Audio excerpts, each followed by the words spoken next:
implement and widely disperse my technology into the marketplace. If you fail to do that, I keep the money and I get all my rights back, and then I'll have the money to do what I want with it. And I thought they'd get up from the table and leave, but they said, no, that's fine. So I guess they are sincere about putting it on the market. Put it in writing. Yeah. Well, everything, that's all lawyers.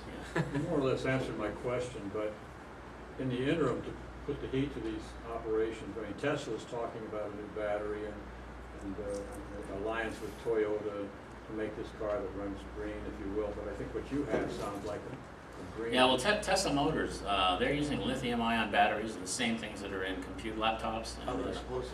that lithium, I have a friend, I'll get information on this. We're forming a company together. He invented a generator, which is extremely efficient.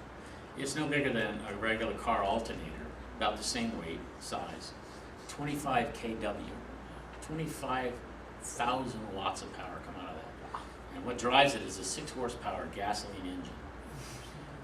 That is the future of electric cars, not batteries.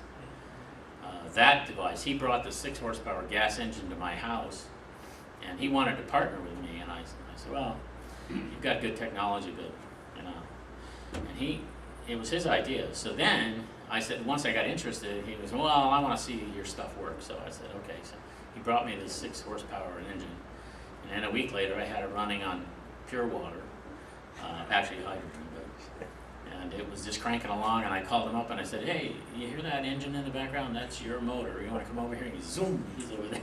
He said, we ran that thing for an hour and a half. He said, okay, I'm satisfied.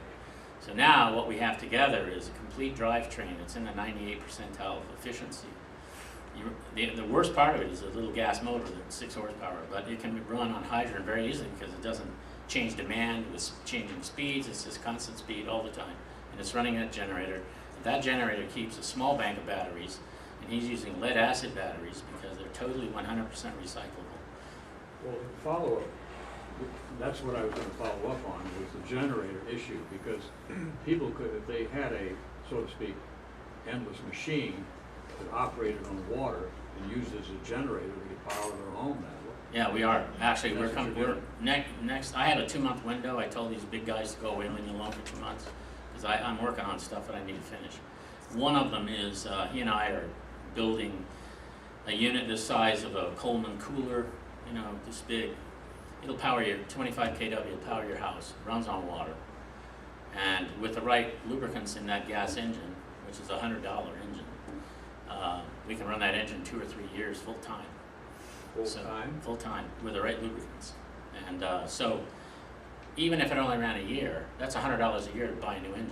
It's nothing to run your house. So you can run your whole house off of this, and we're going into the market of selling those. But the better part of it is that we'll be able to deliver those around the world to third world countries that don't have electricity. And they can power well water, they can power a whole village at 25 kW. They don't need that kind of power for most of those huts they live in. But even if they lived in a suburban American typical 3-tube bedroom, you're talking about 25 kW to power minimum 2 and maybe 3 houses. So when is that going to go on the market? Probably 18 months from the day we filed the patents on it. You change your way home every day? Huh? No, actually it's going to be hooked to a water tank that's hooked to the water on your house. And No, I said, do you change your way home every day? Oh. Well, yeah, I don't use it. Well, they announced I was going to be here, so you guys will all have to see me out. But I'm not too worried about that. You know, it's always on your mind, but you can't live that way. So. Oh, well, thanks for working on it. Yeah, so. Well, I have a question. I mean, it sounds almost too good to be true. It seems like, how do you get so much energy out? Well, that's got to be. Well, it isn't so much energy out. It is, but here's what you got to know about water. How many people would think between a gallon of water and a gallon of gasoline, the gasoline had more energy in it? Well, let me tell you the truth. Inside a gallon of water is 1,800 times more energy than what's in a gallon of gas, if you efficiently convert it. It's there stored. At low efficiencies, even Stanford Research admits in a public documentary on NPR and also on Geographic Channel, they said it was 30 to 1. So even if you go with their low number, and they're hedging because they don't like to buck the big establishment. Oh, it's just 30 to 1. Well, it's actually 1800 to 1. And I have white papers by very, very highly degreed scientists in the field that say that, so it's not just from me, yeah. Are you less of a threat to the auto industry and the oil industry if you sell generators initially and break the market that way? Probably. But see, that same generator set, you could put in the back of any pickup truck and put electric motor and take out your gas engine. Electric motors on wind. Yeah, and then look at your transmission. That's exactly what my friend You did. definitely He subvert. put a 90 horsepower electric motor inside a Kia SUV, 4-passenger.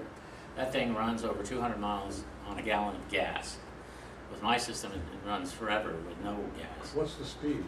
Oh, he goes 90 miles an hour in that thing, and it's also got air conditioning and everything else that a regular car has. So, Yeah, because Yeah. electricity, it's instant power. yeah, It's not, it doesn't well, have to 25 go back. kW is enough, and he's got batteries in there, but they're mainly a buffer because the generator, the demand side has spikes, and the generator is putting out a constant.